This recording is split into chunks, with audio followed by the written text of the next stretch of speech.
A chain snapped tight around a woman's wrist. She stumbled forward onto wet stone. Two hooded men dragged her up by the elbows. Her bare feet scraped on ice. A horse snorted behind her. Up ahead, a black gate creaked open. She tried to scream. A gloved hand clamped over her mouth. The men marched her across a courtyard of black stone. Blue lanterns burned along the walls. At the far end stood a single figure in a long coat. He did not move. He did not blink. He only watched her come. Her name was Eliza Vance. She was 19 years old. Her father had sold her 3 nights before for a chest of silver. The figure at the end of the courtyard was no man at all. He was an ancient vampire lord. What did he give her that broke every law of his kind? Stay with me. The figure in the long coat stepped forward. The lanterns flickered when he moved. His skin was pale, almost gray. His eyes were the color of old gold. He was tall, taller than the men holding her, and when he raised one hand, the men let go of her arms. She fell to her knees on the stone. He did not help her up. He did not speak. He only waited. "Stand," he said at last. His voice was quiet. It was not cruel. It was not gentle either. It was just steady, like a thing that had been steady for a very long time. Eliza stood. Her knees shook, but she stood. "You are the Vance girl," he said. She did not answer. "I asked your father for your name. He sold it to me with the rest of you." He stepped closer. He did not touch her. He just looked at her face like a man reading a map. "My name is Cassian Dracker," he said. "You are inside my house now. There are rules in this house. Listen to me carefully because the rules will keep you alive." He turned and began to walk. She followed because she did not know what else to do. The castle was old. The walls were thick. Torches burned in iron rings. There were no servants in sight. There were no other voices. Just the click of his boots on the stone and the soft sound of her bare feet behind him. "3 of my brothers also took brides this season," he said as they walked. "Their brides are kept in the lower halls. Chained. Fed on. Used. You will not be kept this way." She swallowed hard. Her mouth was dry. "Why not?" He did not answer at once. He stopped at a tall door of black wood and pushed it open. A warm room. A fire. A bed. A bath that was already drawn. Dresses laid out on a chair. Food on a small table. Bread. Fruit. Cheese, wine. "Because I do not need to," he said. He closed the door behind her and was gone. She did not eat. She did not bathe. She sat on the floor in the corner of that room for a long time and she waited for the trick. The trick did not come. Hours passed. The fire burned low. Nobody opened the door. Nobody came to drag her down to the lower halls. She crept to the food and tasted the bread. It was warm. She ate. She drank a little wine. She washed her face. She thought about her father. He had owed money to the bloodline for years. Everyone in the village had. The Dracker family owned the land. They took taxes. They took grain. And when the taxes failed, they took daughters. Eliza had known her name was on the list since she was 12. Her mother had stopped looking at her after that. Her sisters had stopped speaking to her. Her father had stopped pretending it would be anyone else. 3 nights ago he had handed her over at the gate of the village. He had taken a chest of silver. He had not looked back. Now she was here, in a warm room, in a soft dress, with food she had not earned. She did not trust any of it. In the morning, Cassian came back. He brought a small black book. He set it on the table. "This is the contract," he said. "You will read it. You will sign it if you choose. You will not sign it if you do not choose. Either way, you will eat and you will sleep, and tonight there will be a ceremony." She stared at him. "You are giving me a choice? I am telling you to read." She read. Her hands shook on the pages, but she read every word. The contract said she would be his wife. It said she would be untouched unless she asked to be touched. It said she could not leave the grounds for 1 year. After 1 year, she could leave with a sum of gold or stay as his lady. It said her family's debt was forgiven. Said nothing about blood. You did not write this for me, she said. No, he said. I wrote it for the next 1,000 years. He did not explain that. He only waited until she signed. Then he took the book and left her again. That night they were married in a hall lit by blue candles. There were no guests. There were no witnesses except 2 old servants and a single hooded priest. The ring he slid onto her finger was heavy silver with the Drakkar crest carved into the band. He did not kiss her. He did not feed on her. He only led her down a long hallway to a door at the very end. The door was tall. The wood was almost black. There was a carving on it. A single open hand with an eye in the palm. Cashin opened the door for her. The bedchamber inside was not what she had feared. There was no chain. There was no altar. There was a 4-poster bed with white sheets, a fireplace already lit, and a low table in the middle of the room. On the table sat a wooden box. Carved into the lid of the box were 3 small symbols. A door, a drop of blood, a ring. Cashin closed the door behind them. He stood with his hands at his sides. Sit, he said. She sat on the edge of the bed. He stayed across the room. Tonight is supposed to end one of 3 ways, he said. I tell you this because every other Drakkar bride was told nothing. I will tell you everything. She did not speak. She listened. In the first way, I drain you on this bed. Your body is taken to the lower halls and burned. Your father receives a small payment of grief. This has been done for 900 years. She gripped the sheets. In the second way, I bite you and I turn you. You wake up in 3 nights as one of my kind. You belong to my line. You hunt at my side. You forget the name your mother gave you. This has been done less often, but it has been done. She could not breathe.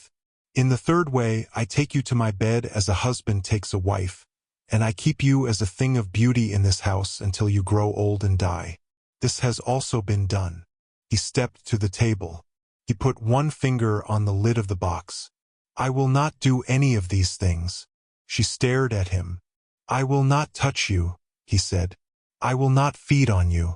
I will not turn you without your word. And I will not keep you here against your will. Tonight you choose. He lifted the lid. Inside the box were 3 things. A small iron key. A glass vial of something dark and slow. A folded paper sealed with wax. He pointed to the key. This opens a door at the back of this chamber. Beyond that door is a stair. The stair leads to a stable. In the stable is a horse and a saddlebag. The saddlebag has enough gold to buy you a new name in a new city. If you take this key and leave tonight, no one in this house will follow you. I have given my word. He pointed to the vial. This is my blood. Old blood. Cold blood. If you drink it, you become like me. Not my servant. Not my creature. My equal. You will be the first bride to drink of her own will in 700 years.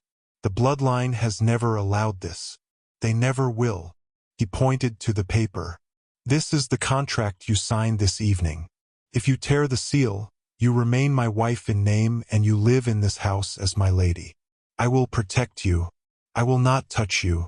In 1 year you may leave with gold or you may stay. The choice will still be yours. She looked at the 3 things. She looked at him. Why? She said.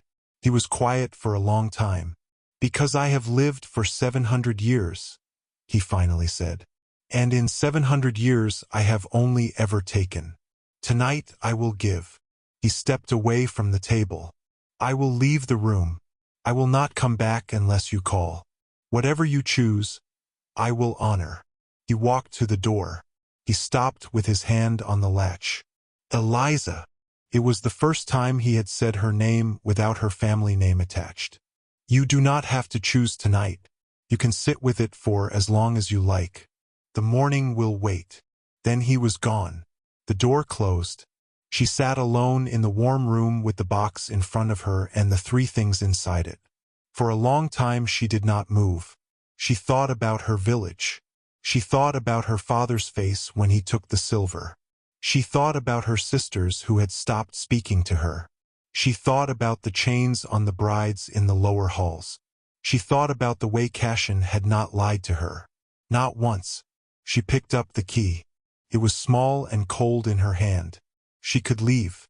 She could ride into a new city with gold and a new name and never speak of this place again. She set the key down. She picked up the paper. It was thick and the seal was bright red wax. She could stay. She could live here a year. She could leave with gold and be free. She set the paper down. She picked up the vial. The blood inside moved slowly when she tipped it. It looked like ink. It did not smell. It did not warm her hand. She held it for a long time. She did not drink it. Not yet. She set it back in the box. She closed the lid. She stood. She walked to the bed. She lay down on top of the sheets in her dress and she closed her eyes. The fire was warm. The room was quiet. For the first time in 3 nights she was not afraid. She thought maybe she had been wrong about him. She thought maybe she could sleep. The door burst open. Not Cashin. 3 figures in dark robes filled the doorway. Hoods pulled back. Pale faces. Eyes the color of old wine. Behind them stood a 4th, taller than the others, with a chain of silver bones around his neck. Eliza sat up on the bed. The tall one walked into the room. He did not look at her. He went straight to the table. He lifted the lid of the box. He saw the key. He saw the paper. He saw the vial. His mouth went thin. "Heresy," he said. The word came out like he was spitting a bone. "Cashin Dracker has broken the law." He turned to her then. His eyes locked on her face. "You will come with us." "I will not," she said. She did not know where the words came from. Her own voice surprised her. The tall one stepped toward the bed. The door slammed open again behind him. Cashin. He had a long sword in one hand. The blade was pale and it gave off no light. His coat was off. His shirt was open at the throat. His eyes were not gold anymore. They were black. "Step away from her, Vesrin," he said. The tall one turned slowly. "Cashin, you gave her a choice." "I did. You know the law. You wrote half of it. A mortal bride is a possession. She is not given choice. She is not given blood. She is not given a key. I know the law. Then you know the price." Cashin moved. He was fast. Faster than Eliza had ever seen a thing move. The sword came up. The tall one's head was on the floor before the body knew to fall. The other 3 robes turned. One of them screamed. Cashin was already there. "Eliza, the back wall," he said. "The carved hand. Press it." She moved. Her hands shook, but she moved. She grabbed the key from the box. She grabbed the vial. She grabbed the paper. She stuffed them into the front of her dress. She ran to the back wall.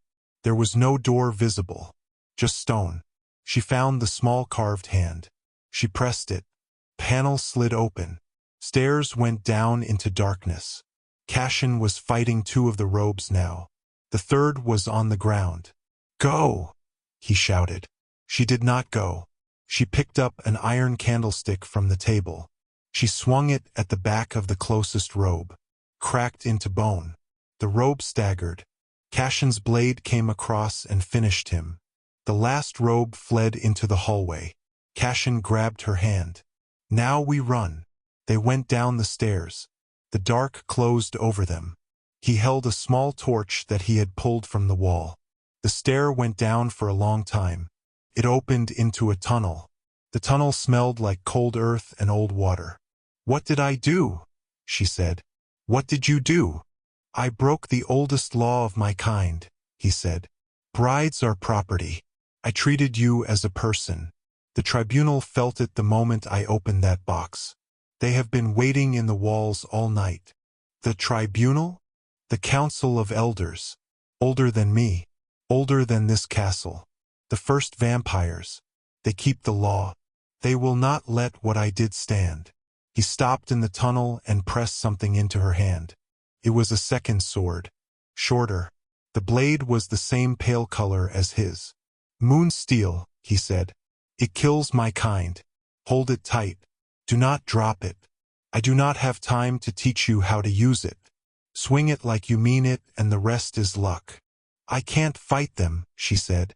He looked at her. You already did, he said. They kept running.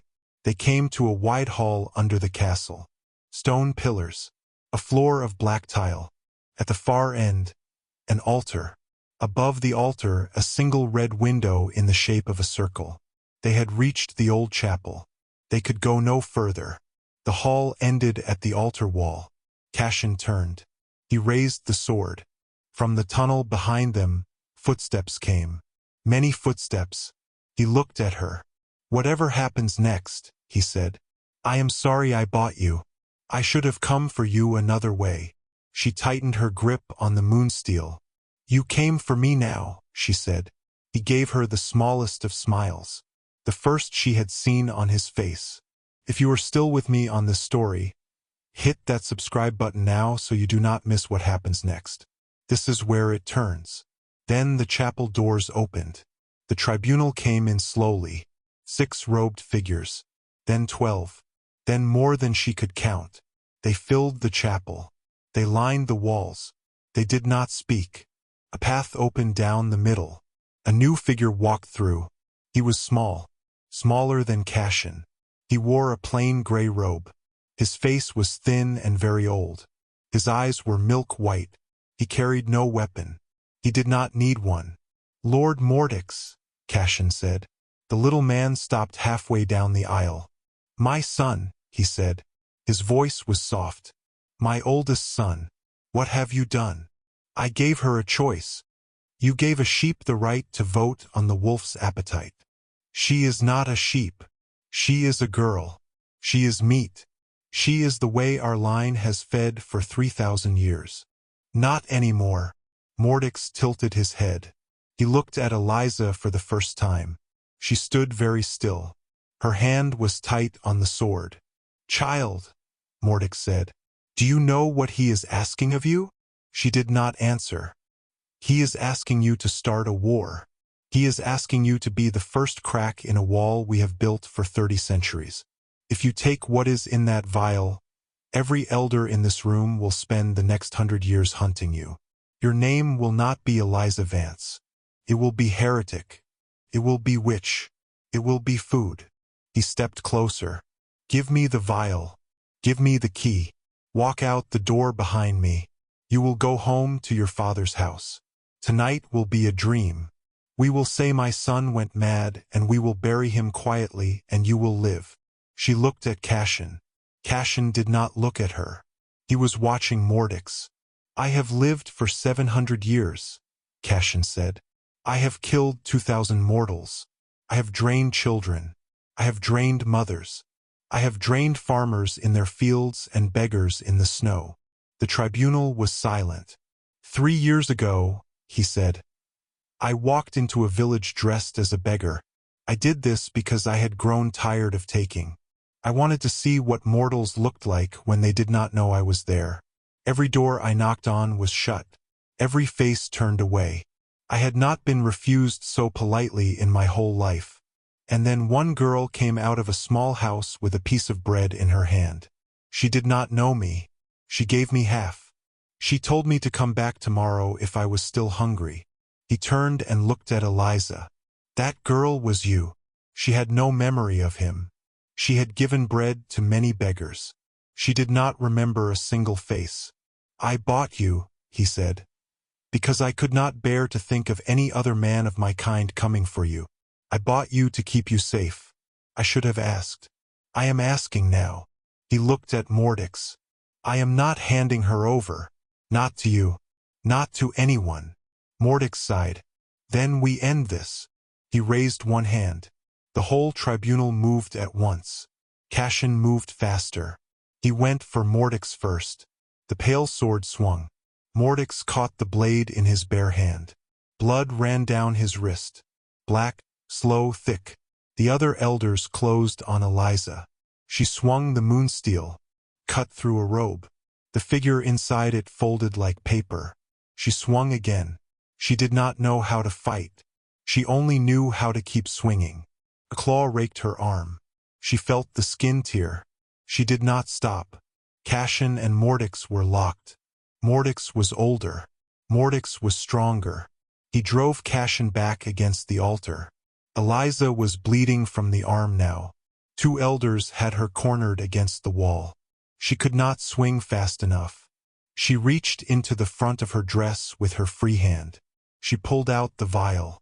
She pulled the cork with her teeth. "Eliza, no!" Cassian shouted from across the room. She drank. The blood was cold going in. Then it was fire.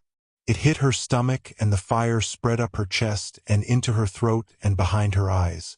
Her knees gave. She fell to the tile. Everything went red. She heard her own heart stop. She heard it start again. Slower. Stronger. She stood up. The two elders in front of her took a step back. She did not feel pain in her arm anymore. She did not feel cold. She did not feel afraid. She felt every heartbeat in the room. Cassian's, Mordix's, the elders. She felt every breath. She felt every drop of blood moving in every vein. She moved. She did not know she could move that fast. She was across the chapel before the closest elder could turn. The moonsteel went through his chest. She pulled it out. She turned. She killed the second one. Mordix saw her over Cassian's shoulder. His face changed. For the first time in 3,000 years, Mordix looked surprised. She crossed the chapel in 3 steps. The moonsteel went up under his ribs and through his heart and out the back of his robe. Mordix did not fall right away. He looked at her. "You drank," he whispered. "I did. You are not one of us." "No. What are you?" "I do not know yet." She pulled the blade out. Mordix dropped. His body did not turn to dust. It just stopped being. The rest of the tribunal was very still. Then, one by one, they turned and walked out of the chapel. The castle burned at sunrise. Cassian set the lower halls free first. He cut every chain. He carried the brides who could not walk. Eliza walked beside him through the dark halls. The fire she had carried inside her made her quick and quiet and warm. Her heart still beat. Her blood still ran. But she could see in the dark now. She could hear a whisper through a stone wall. She was not what Cassian was. She was not what she had been. She was something new. They led the brides to the courtyard. The same courtyard she had been dragged across the night before. The blue lanterns were out. The first gray light of dawn was coming up over the eastern wall. Cassian stopped at the gate. "I cannot pass," he said. The sun was rising. He could not cross under the open sky. She looked at him. She took off her shawl. She placed it over his head and shoulders. She took his arm. "Walk close to me," she said. "I will block what I can." They walked out of the castle together. Behind them, the fire spread to the upper halls. The black gate, the black stone, the blue lanterns, all of it burned. The brides scattered to the villages. Some went home. Some did not have a home left to go to. Eliza gave each of them a portion of the gold that had been in the saddlebag. She gave them new names if they wanted them. She did not go home to her father. She did not need to. She and Cassian rode east for many days. They came to a small town in the mountains. They bought a small house on the edge of it.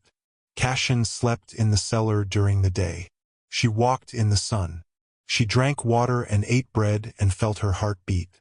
At night they sat together by the fire and they did not always speak. They did not always need to. Years passed. The remaining tribunal did not come for them. What was left of the old order was too afraid. Word of what Eliza had done in the chapel spread through the bloodlines. A mortal girl had taken the old blood of her own choice. She had killed Lord Mordix with his own laws still warm on his tongue. She had not been turned. She had not been drained. She was something else. The old vampires called her the half-queen. The new ones called her the first. Slowly, quietly, other lords began to come to her house in the mountains. Not to attack, to ask. They came one at a time. They asked her how it was done. They asked her what the law could be. They asked her what came next. She told them the same thing every time. Choice. No bride taken in chains. No mortal sold for silver. No bite without a word given freely. Anyone who broke the new law would answer to her sword. Some of the lords laughed at her. She killed those ones. The rest listened. 5 years after the chapel, Eliza and Cashin rode back to the place where the Drakkar castle had stood. The black stone walls were gone. The blue lanterns were gone. The lower halls were full of earth. A new house was built on the hill. Not a castle. Not a fortress. A council hall. Round, open, with wide doors that did not lock. Inside, the new bloodlines met. Vampires and the few half-bloods like Eliza and the mortal envoys who came from the villages. She stood at the door of that hall on a clear evening in spring. Cashin stood beside her. He wore a plain coat now. No silver bones. No long cloak. Just a man's clothes. A carriage came up the long road. She watched it. It was a small carriage. 1 horse. A driver who did not wear a hood. It stopped at the gate. A woman stepped out. She was perhaps 20 years old. She wore a traveling dress and good boots. She carried a small case. She walked up the path on her own feet. Nobody pulled her. Nobody pushed her. Eliza met her at the gate. "You came," she said. "I read the letter," the woman said. "I want to know what it is. I want to choose for myself." Eliza looked at her for a long moment. She remembered standing in this same place 6 years ago. Bare feet, a chain on her wrist, a gloved hand over her mouth. She remembered a wooden box with 3 things inside it.